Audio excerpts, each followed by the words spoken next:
Okay, welcome to this month's episode of Wine Down Wednesday. I have a very special guest today, but I also want to give a little shout out to our sponsor, Wine Water, who provided little rosé water today. And right now, my guest is Greg Matthews from Certified Mortgage Planners, and he's going to talk a little bit today about the state of the market and what we're seeing. And so, Greg, take it away. Awesome. Thank you so much for the introduction, Kimberly. Cheers. Thank you for having me on Wind Down. A good excuse to drink in the middle of the day, of course. Right. Can't pass that up.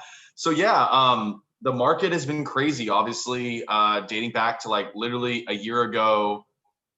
Like now, this time was when COVID first happened, right? And there was a lot Right. of panic and uncertainty. And then the real estate market ended up doing extremely well in 2020. Rates hit historic lows, like all-time lows, stuff we've never seen before. Um, and so a lot of people were taking advantage of purchasing their first home or upgrading into a new home. A lot of people were refinancing, tons of activity. And we've seen that continue now through the beginning of 2021. Throughout pretty much all of 2020, interest rates continued to decrease. It was like, I talked to people right when COVID first happened. They're like, I got to refi now. I'm like, okay. And then like 6 months later, more people coming in and the rates getting lower and lower. It was awesome. A lot of fun. Obviously crazy on the real estate side too. And now we're shifting in an era of like, obviously you can speak to this. And I was going to ask you about like inventory and things that are going on there. Cause people are like, yeah, there's no houses available. Like demand's really high. And something that we're seeing on the mortgage side of things is interest rates finally start to trickle back up a little bit. Now, compared to this time last year, we're still about 0.75% percentage rate lower than we would have been a year ago. Okay. So that is the good news, is that we're still lower than 4 or 5 years previous up until now, and just 1 year ago, 0.75% lower. However, when I talked to someone when they got pre-approved in January looking to purchase a home and they can't find anything, and I tell them the rate's 2.7, and then all of a sudden I come back and say the rate's 3.2, they're like, what the heck happened, right? So that's just an unfortunate short period problem that we're dealing with on the mortgage side of things in the market. But I think that we're going to start to see some stability now. Rates are going to settle in that low to mid 3% range, which Is still great. Great rates, Yeah. right? Super great rates. That's honestly where we were a majority of 2020, because it didn't like completely dive overnight, right? I mean, we were above 4%ish. It started to go down.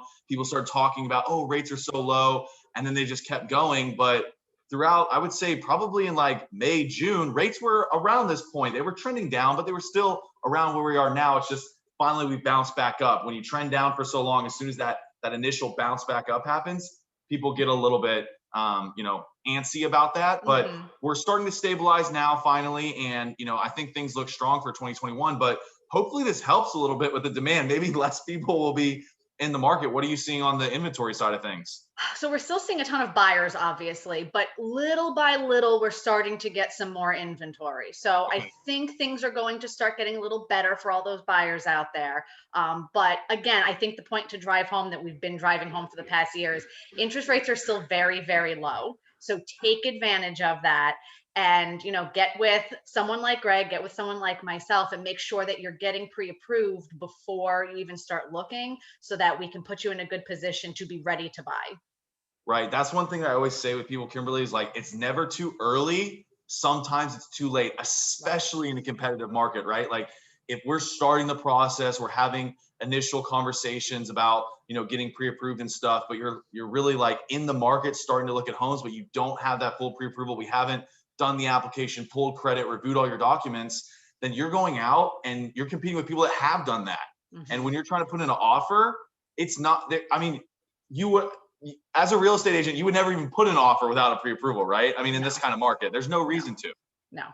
Most of us won't even show homes to buyers without pre-approvals. It's a waste of time, unfortunately. It's unfortunately just such a waste of time. And buyers I talk to people all the time, Kimberly, and they're like, oh, I'm kind of on the fence. Like my lease is about to come up. I might renew, I might buy. So they don't want to like really dive into like taking that full step if they're not sure if they're really going to buy. But I explain, like, if you don't take the step, you're for sure not going to buy, because it's not going to happen at all.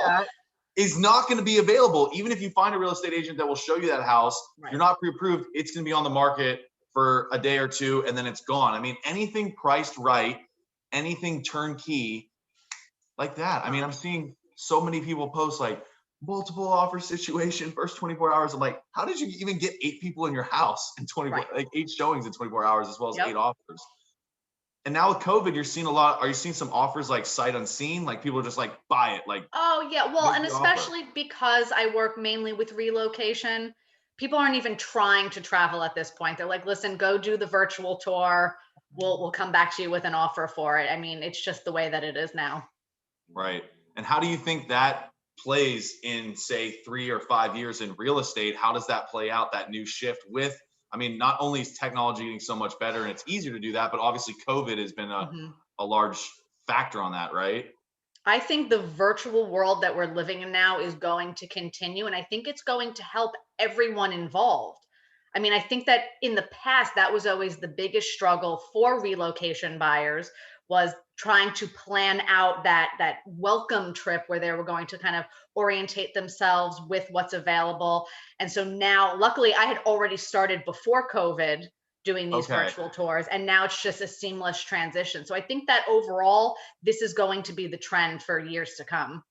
Right. Yeah. We were kind of already going that way, right? And so when you're already kind of going that way and then something like COVID happens, it just like it catapults the speed of, I mean, like Zoom. I mean, we do Yeah. this now. I mean, yeah, people were doing video and some conferences and stuff pre-COVID, but like when it was, hey, we're forced to communicate and talk via Zoom and FaceTime and things like that. I mean, it made it the norm, right? It just Mhm. exploded it. So I pretty mean, let's be interesting. real. I've gotten very acclimated to throwing on a cute top and still wearing my sweatpants. So, That is so funny. I followed this person, Megan. She works for MBS Highway. It's like a mortgage guide for mortgage brokers to like know what's going on in the market, like what's going to be happening with interest rates, things like that.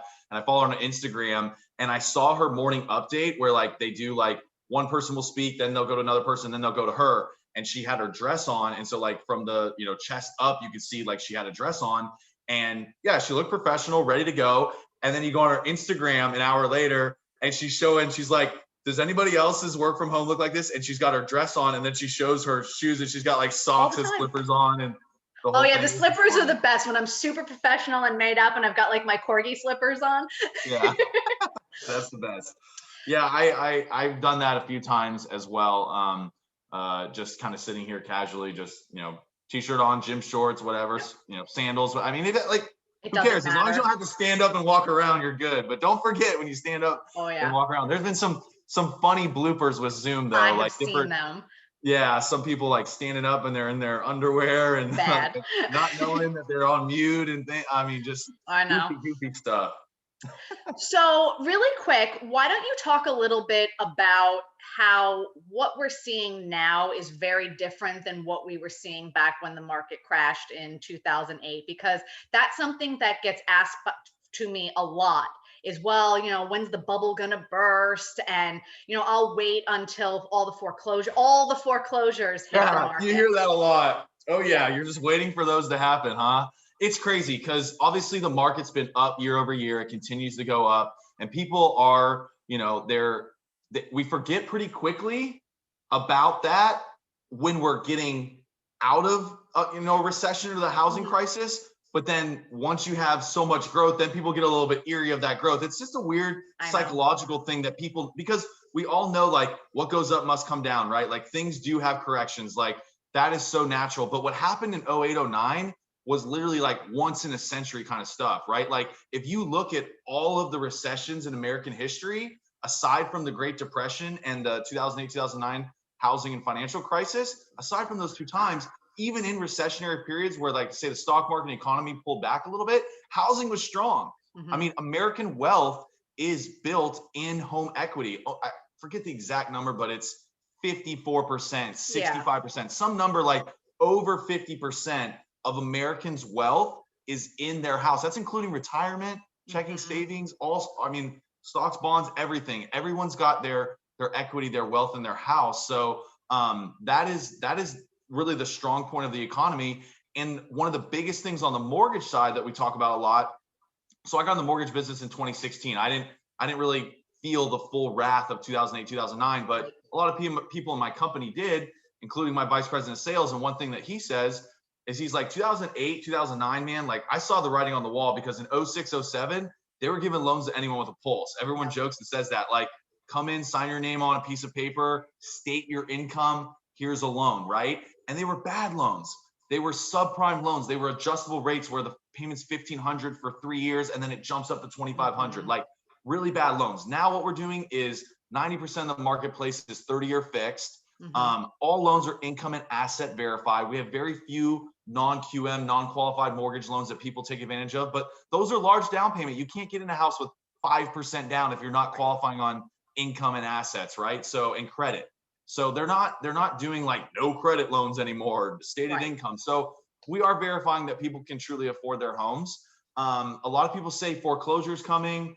I think another thing too that's going to happen. I mean, not only are they good loans so people can likely pay their mortgage, but I mean, foreclosures are natural. Things always happen. But in the environment that we see now with federal government permanent stimulus, they won't let a 2008, 2009 happen again. Even if you see, which I don't foresee values going down, say 5, 10%, but even if you see that because of foreclosures, the government has already given relief for 12 months, you know, for people that needed that forbearance. They'll continue to do so. They're not going to let people, you know, hurt and fall down the way that they did before, because they know that there's a ripple effect. And that affects everyone so much worse. So there's so much protection as a homeowner. I mean, we talk real assets as far as investing.